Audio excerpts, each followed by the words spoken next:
নতুন বছরের শুরুতেই সারা দেশে জেঁকে বসেছে তীব্র শীত। বৃষ্টির মতো ঘন কুয়াশার সঙ্গে কনকনে ঠান্ডা বাতাসে বিপর্যস্ত জনজীবন। শুক্রবার মধ্যরাত থেকেই রাজধানীসহ সারা দেশ ঢেকে গেছে ঘন কুয়াশায়। এতে করে ব্যাহত হচ্ছে যানবাহন চলাচল।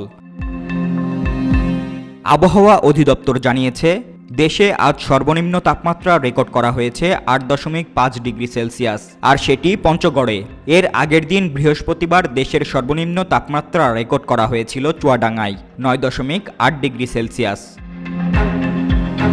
আবহাওয়া অধিদপ্তর আরও জানিয়েছে, ঘন কুয়াশার কারণে সূর্যের দেখা মিলছে না, আর এই কারণেই শীত বেশি অনুভূত হচ্ছে। এমন পরিস্থিতি আগামী কয়েকদিন বহাল থাকতে পারে। এছাড়া বিরতি দিয়ে জানুয়ারির মধ্যভাগ থেকে শৈত্যপ্রবাহের শঙ্কা রয়েছে। আর এই তীব্র শীতে শিশু ও বৃদ্ধদের বাড়তি যত্ন নেওয়ার পরামর্শ দিয়েছে আবহাওয়া অধিদপ্তর।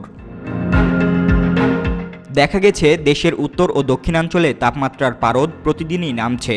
যানবাহনগুলো দিনের বেলাতেও আলো জ্বালিয়ে চলছে। সেই সঙ্গে হাসপাতালেও বাড়ছে ঠান্ডাজনিত রোগীর সংখ্যা। শীতে জবুথবু হয়ে পড়েছে শিশুসহ নানা বয়সী মানুষ।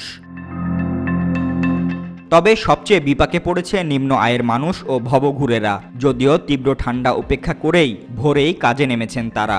সব মিলিয়ে হাড় কাঁপানো ঠান্ডায় জনজীবনে নেমে এসেছে চরম ভোগান্তি।